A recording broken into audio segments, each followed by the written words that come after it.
Tengo entre manos este libro que se titula Conversaciones en privado, entre Armando Uribe, Miguel Vicuña y yo, editado el año 2004 por Cuarto Propio.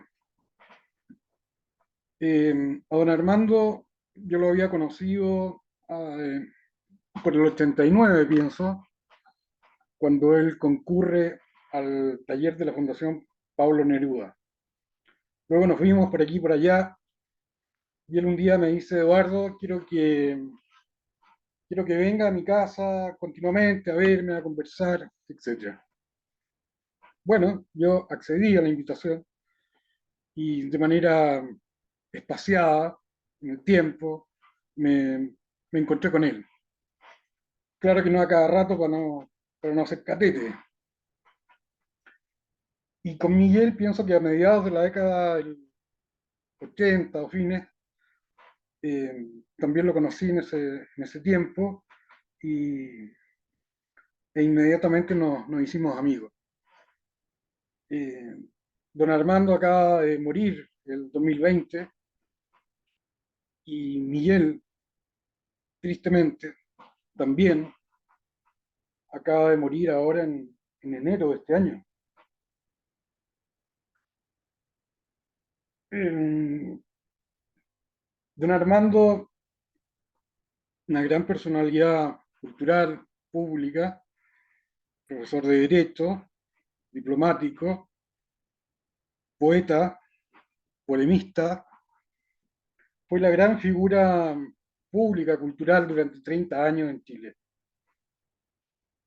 Y Miguel también fue otro príncipe de las letras y la cultura. Había terminado su licenciatura en Chile, partió a la Sorbonne, tuvo clases con Foucault, con Derrida, con Levinas. Hay unas conversaciones que mantuvo con Samuel Beckett en un bar, a quien se lo encontró casualmente. La única condición que le puso Beckett fue que no conversaran de literatura. Ojalá haya dejado algún registro de eso. Miguel animó la vida cultural chilena, fue director de una revista que se llamó Número Quebrado, fue un agudo polemista por escrito y animador de eventos políticos culturales de gran significación. Tal vez sea menos conocido visualmente Miguel Vicuña para ustedes.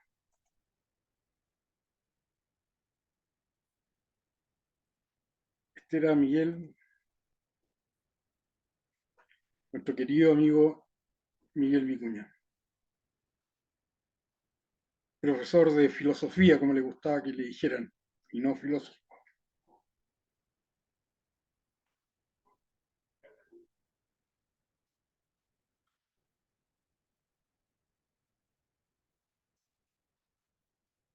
Voy a leer algunos momentos de este libro para compartir con ustedes su contenido. También tengo, aquí hay otra foto de Miguel, interesante.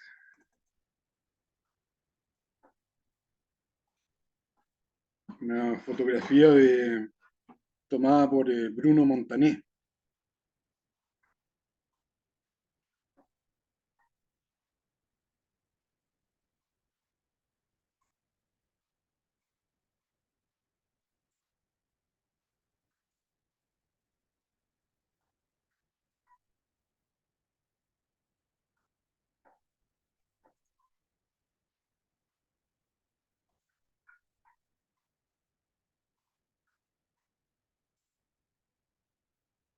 Estas fotos de don Armando son de Roberto Cuadros, una excelente fotografía.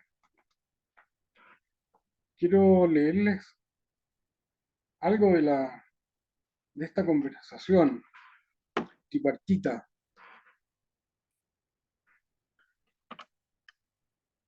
En la página 130 dice don Armando: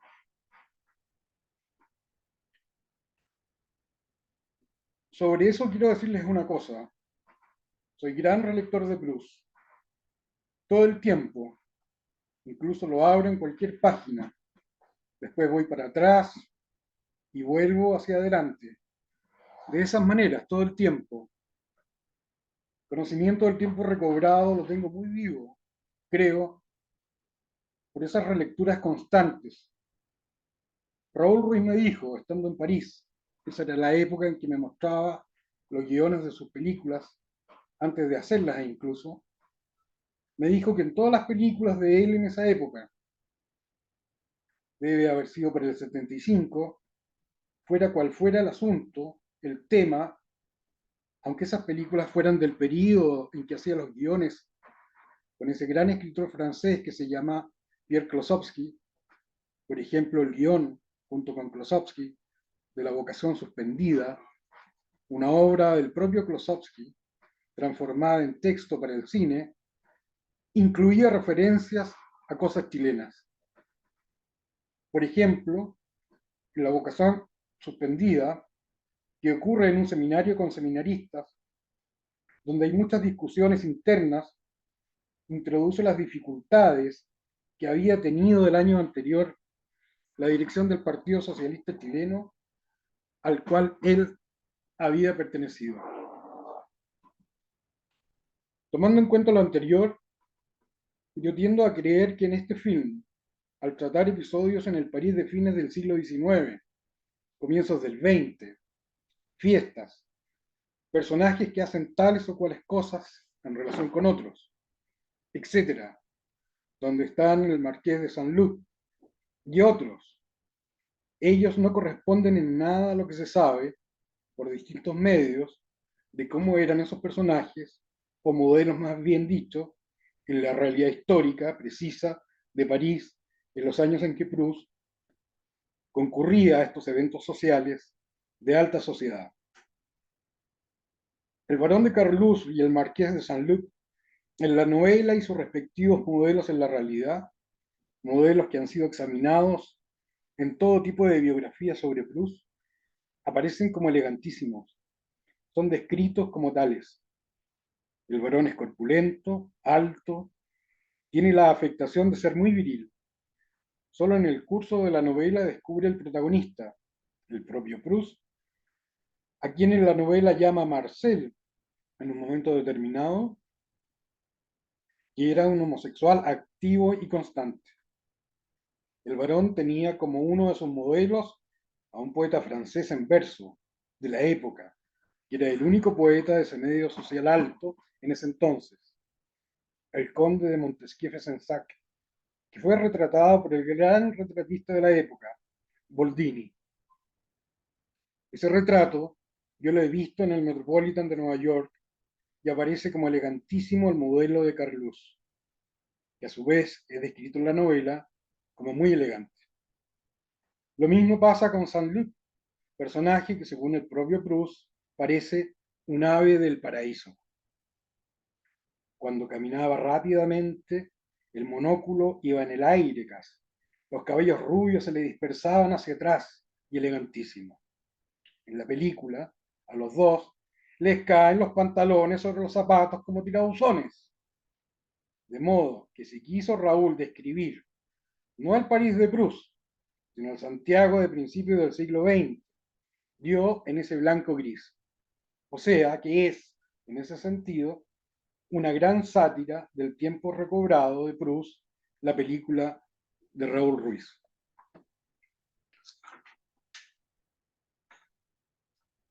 Yo seguía en el diálogo. Hay también libros que parecieran esconder esa sátira. Estábamos hablando de los grandes autores satíricos en la literatura. Pensaba, para no irnos tan lejos de Proust, en Madame Bovary de Flaubert. Ella se desquicia en una ciudad de provincia por una figurilla de salón de té, un noble con quien baila ocasionalmente en un salón muy engalanado, y luego, para que esto se eternice en su mente, se suscribe a la Corbeille, revista de mujeres, y a Sylphe de Salon para vivir la vida social de París, lejos de París, para continuar en ese baile que ya ha terminado hace tanto. Flaubert dice que Madame Bovary, comillas, leía a Balzac y a George Sand buscando satisfacciones imaginarias, cierre de comillas. Y en esta novela estaría lejos de ser lo que en algún momento quiso que fuera el fiscal imperial Pinar, el mismo maniático que censuraría luego a Baudelaire, quien se escandalizó en el juicio que se le hizo a la novela, entre otras cosas, por este carruaje que iba y venía mientras se desarrollaba el acto sexual en su interior.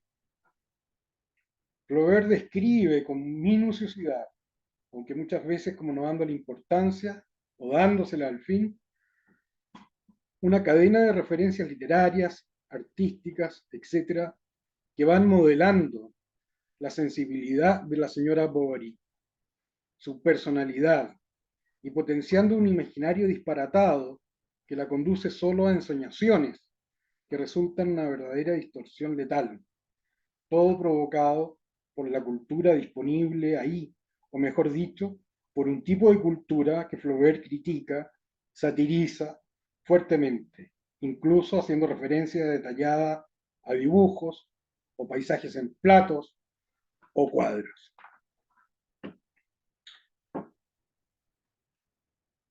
Luego me gustaría leer una intervención de Miguel, entre las tantas excelentes intervenciones que tuvo, en la página 119. Dice Miguel Vicuña: siguiendo en esa línea, el paso de una especie de estado inicial que podría ser de locura a la formación, digamos, cultural, personal, educativa de cada individuo, y teniéndose sujeto además toda la densidad histórica de los elementos técnicos y de vida en común que lo envuelven, empezando por el lenguaje, que es una de las máquinas históricas más densas, que son además unas máquinas, se podría decir, dinámicas, móviles, que están sujetas a mutación y a un juego que las vuelve ambivalentes, son armas que se pueden desplegar por todos lados. Hay un momento ahí, en ese proceso, que también se podría asimilar a la locura, que es el momento de la rigidez razonable. Esa domesticación de la locura original de la que hablaba usted se configura en una especie de comportamiento, normas, reglas, en un enlace ficticio de las cosas que en realidad están sueltas, están locas, en una cierta fijación a estos esquemas, produciéndose como resultado actitudes, comportamientos que son francamente dementes. Por ejemplo, el caso del hombre loco, que sería un Hitler o un Bush, o el conjunto de esos sujetos que están enlazados convergentemente como una gran máquina colectiva en esa misma dirección, porque la locura de Hitler no es la de Hitler solo, sino la de Bormann, Rauch, Hess, etc. Y la de Bush igual. Tenemos el nombre de todos ellos. Magnífico. Hay otra intervención de Uribe en la página 136 que me gustaría compartir con ustedes. Dice don Armando: en el mundo del Quijote de la Mancha, o en el mundo de las memorias del Duque de San Simón, es inimaginable que cada año, por lo menos las memorias de San Simón se ocupan de lo económico, haya un programa para crecer anualmente. Lo que existía en la historia, por lo menos en Occidente, era lo de la Biblia, los 7 años de vacas flacas y los 7 años de vacas gordas. Pero eso es contrario. contradictorio con la idea de crecimiento indefinido. Y por lo demás, siempre ha habido en este crecimiento indefinido las épocas de caídas del producto, y vienen lo que antes se llamaba las vacas flacas. Considero que no hay un porqué humano, prescindiendo de la ciencia y la técnica, para que necesariamente cada año deba ser mejor que el anterior. Y de hecho, con estas fluctuaciones cíclicas, esto no ocurre en la realidad efectiva de los países desde que se cuenta con las estadísticas del caso. Pero claro, hay una intención de que siempre sea un crecimiento indefinido. Considero mucho más importante que el crecimiento de los bienes la distribución anual, mensual, cotidiana de estos bienes. De modo que opto no por el crecimiento, sino por una justa distribución, cualquiera sea el crecimiento o decrecimiento. Párrafo también magnífico, don Armando. Hay otro momento de Miguel, aquí en la página 164, que resonancia tiene mucho de lo que está ocurriendo hoy. Dice Miguel Vicuña: se podría pensar, a propósito de las imágenes públicas de corrupción, que la corrupción es un remedio del estado de corrupción generalizado del sistema capitalista mundial que hemos observado a lo largo de décadas y quizás de siglos en las potencias, un remedio del gobierno y las máquinas dirigidas a aprovechar estas lagunas que el sistema produce. Se podría también pensar en otra corrupción, una corrupción más profunda, como la corrupción de cierta densidad histórica, del fondo histórico, y que ha estado presente hasta poco antes del golpe o hasta el golpe de Estado. A partir de allí se observa una descomposición de la historia de Chile, la descomposición histórica, que no es tanto un puro estado de corrupción menor, o la participación de sujetos corruptos y el entrar en ese juego de la corruptela. Quizá uno de los elementos que se comienza a echar en falta es ese espíritu de nación, ese espíritu de pertenencia.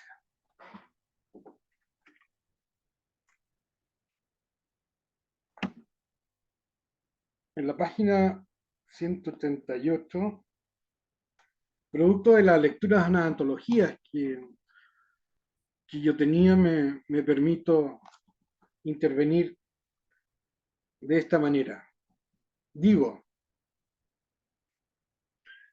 hay ciertas operaciones culturales de la derecha en general, y esto no referido estrictamente a partido político alguno, sino, como digo, a concepciones culturales, en que, por ejemplo, le pueden cambiar el signo a ciertos espacios, lo que incluso puede traer como consecuencia la confusión, la desmemoria y aún la aceptación de ese nuevo significado. Lo más increíble es que esto puede suceder en un sitio que uno no espera y que puede traer gravísimas deformaciones. Por ejemplo, en la llamada Antología Crítica de la Poesía Chilena, del señor Naín Nómez, publicada en el 96 y el segundo tomo en el 2000. Allí la palabra bohemia circula a destajo en distintas épocas, como el sitio de la perdición de varios poetas por razones que podemos fácilmente colegir, que se perdió en la Bohemia, que se malogró en la Bohemia, etc. Todo esto en breves reseñas biográficas. Claro que la palabra está desprestigiada, pero hay que rastrearla y decir que la Bohemia, por ejemplo, para esa generación del 20, en que podríamos nombrar como íconos a poetas como Alberto Rojas Jiménez o a José Domingo Gómez Rojas, fue un verdadero movimiento cultural laico que repelió la noche vacía con la noche llena. En vez del trabajo a la casa y de la casa al trabajo, como el circuito conductual óptimo de las fuerzas de trabajo domesticadas, se creó este desvío en la ruta que congregaba tanto a obreros como a estudiantes y desde luego a poetas y artistas. En la Bohemia se oponía el otium al negotium, y desde luego se producía intercambio político y cultural. Es decir, fue el espacio propio de creación de parte de esa misma poesía que se hizo allí o se intercambió allí y que Nome se está criticando sueltamente. Por tanto, la bohemia no se trata esencialmente de una tomatera o de acostarse tarde o de desordenarse irreparablemente. Que alguno o varios se hayan extraviado en ese espacio es otro cuento. Entonces, no puede usar esa palabra sin situarla, sin darle carga, ni menos enfrentada al, comillas, orden ejemplar, cierre comillas, de vida de otros poetas, que bien por ellos, pero que se erige como el modelo responsable, seguro, así tan mecánicamente. Porque en realidad esa es la visión reaccionaria sobre fenómenos de esta especie. Y tengo anotadas las páginas y los nombres. Entonces, aquí hay un señor que no entiende los espacios poéticos y que los trata como si fueran lacras sociales, usufructuando de ellos. Bueno, esto es algo del tono de lo que contiene este libro. El título Conversaciones en privado se lo puso el propio Armando Uribe. El título inicial era, desde luego, Conversaciones con Armando Uribe. Pero él en una de las reuniones finales, pienso que quiso como igualar la participación en el libro de nosotros tres. Y claro que ese era el efecto de las conversaciones, pero qué duda cabe que don Armando es la figura central del libro, por lo que tal vez una segunda edición yo le pondría Conversaciones con Armando Uribe, no lo sé. En todo caso, ese fue su deseo. Al final del libro pongo una conversación telefónica. Don Armando un día me llama y dice, aló, sí, buenas tardes, ¿estará Eduardo Basalo? Sí, con él. Ah, Eduardo, buenas tardes, habla usted con Armando Uribe. Don Armando, buenas tardes, ¿cómo está usted? Muy bien, gracias. Eduardo, mire, quería hablar con usted sobre los paréntesis cuadrados y los qué. Paréntesis cuadrados y qué. Sí, he estado leyendo a Fray Luis de León y resulta que tengo más ques que Fray Luis de León y San Juan de la Cruz, lo que ya es bastante, demasiado, de manera que estuve borrando ques estos días en el material que me entregó y ya lo tengo totalmente corregido. Excelente, podríamos entonces juntarnos este fin de semana, pero claro, ahora, sobre los paréntesis cuadrados, le diría que los deje tal cual están y ponga más paréntesis cuadrados por todas partes. Pero esas son anotaciones tentativas nomás, muy rápidas. No tienen por qué ir en la versión final. Por eso anoto ahí que deberían ser borradas. No, son interesantes. De tal manera que siga siendo paréntesis cuadrados. Bueno, los espero el sábado a las 5 de la tarde. ¿Cómo no? Yo llamo a Miguel y le aviso. Hasta el sábado. Hasta luego. Hasta luego.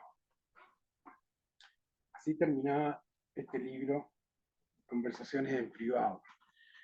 Los paréntesis cuadrados se referían a intervenciones que introduje en el texto sobre una observación mientras uno de los tres o de los otros dos hablaba, yo anotaba algo mentalmente y después lo montaba en el texto. Y algunas fueron, le llamaron la atención a Uribe. Bueno, en la primera yo digo, eh, porque íbamos a hablar nada más que de literatura, pero en la primera sesión se desata la guerra del Golfo Pérsico, y Uribe estaba conmocionado por los hechos y comenzó hablando de nada más que de la guerra. Entonces, yo pongo aquí, en paréntesis cuadrado, Hay que parar a Uribe, detenerlo, poner pausa, stop. Uribe está arrojado en este verdadero speech que produce ahora sobre la marcha, con los ojos cerrados, rellenado en su vergier, con el rostro meditabundo que asoma de vez en cuando de la nube de humo del cigarrillo para ver si estamos aún ahí oyéndolo. Y sigue. Bueno, estas intervenciones se repiten en este texto. Bueno, he ahí un pequeño homenaje y recuerdo a estos dos grandes intelectuales chilenos, príncipes de la cultura chilena, que ya no están, pero están. Hasta nuevo aviso.